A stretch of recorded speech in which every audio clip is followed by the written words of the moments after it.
கர்த்தருடைய வேதத்தில் எப்படி நாம் இரவும் பகலும் தியானமாய் இருக்கிறாங்களோ அவங்க பெரிய ஊழியக்காரர்களாய் பெரிய ஆசீர்வாதமான மனிதர்களாய் மாறுவது போல இன்றைக்கு டாக்டரும் என்ஜினியரிங்கும் பாருங்க, ஒரு விஞ்ஞானியும் அவங்களுடைய சப்ஜெக்ட்ல இரவும் பகலும் எப்படி இருந்திருப்பாங்க, அதிலே தியானமா இருந்திருப்பாங்க.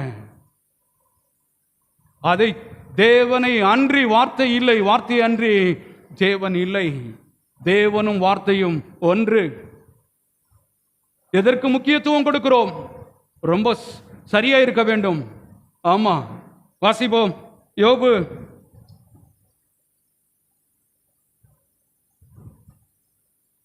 தாய் தகப்பன் எல்லாம் இரண்டாவது இடம், முதலிடம் எல்லாம் சொல்லுங்க. முதலிடம், சப்தம் பரலோகம் கேட்கட்டும். முதலிடம் இயேசு. மறுபடியும் சொல்லுவோம், முதலிடம் இயேசு. கரங்களை தட்டி தேவனை மையப்படுத்துவோம்.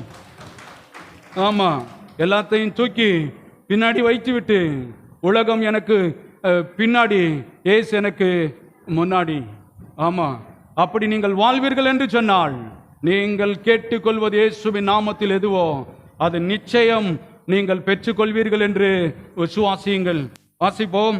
யோபு 1:1. நானே வாசிக்கிறேன்பா. ஊஸ்து தேசத்திலே யோபு என்னும் பேர் கொண்ட ஒரு மனுஷன் இருந்தான். அந்த மனுஷன் உத்தமனும் சன்மார்க்கனும் தேவனுக்கு பயந்து பொல்லாப்புக்கு விலகுமாய் இருந்தான். 2, அவனுக்கு 7 குமாரரும் 3 குமார்த்திகளும் பிறந்தார்கள். அவனுக்கு 7000 ஆடுகளும் 3000 ஒட்டகங்களும் 500 ஏறு மாடுகளும் 500 கழுதுகளும் ஆகிய மிருக ஜீவன்கள் இருந்ததும் அன்றி திரளான பணிவிடைக்காரரும் இருந்தார்கள். அதனால் அந்த மனுஷன் கிழக்கத்தி புத்திரர் எல்லோரிலும் பெரியவனாயிருந்தான். இவ்வளவு இத்தனாயிரம் ஒட்டகங்கள் எதற்கு? இவ்வளவு ஏறு மாடுகள் எதற்கு? இதை கொஞ்சம் கொடுத்திருந்தா போதாதா? தேவன் கொடுத்தால் வானத்தை கிழித்து கொடுக்கிற தேவன். அவருக்கு பேர் ஒன்று இருக்கிறது, அவர் எல்ஷடாய். எல்ஷடாய் என்றால் போதுமானதற்கும் அதிகமானவர். அதனால்தான் வனாந்தரத்தில் 20,000 பேர் சாப்பாடு கேட்கிறப்ப கவனிங்க, எல்லோரும் சாப்பிட்டு திருப்தி அடைந்து அதோடு நிறுத்திடல, மீதத்தை எடு, மீதத்தை எடுயா. தேவனை ஆராதிக்கிறவர்கள் மீதத்தை எடுக்கக்கூடியவர்களாக இருப்பார்கள்.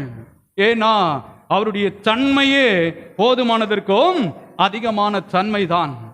அதனாலதான் இங்க யோபு ஆசீர்வதிக்கும் போது கவனிங்க, இத்தனாயிரம் மிருக ஜீவன்களை கொடுத்து, இத்தனாயிரம் வேலைக்காரர்களை கொடுத்து, கிழக்கத்த தேசத்தில் இவனை போல ஒரு பணக்காரர் யாருமே இல்லவே இல்லை. ஒப்பிட்டு பார்க்கறாங்க. அதான் சொல்றாரு, வானத்தையும் பூமியையும் படைத்த கர்த்தராலே நீங்கள் ஆசீர்வதிக்கப்பட்டவர்கள்.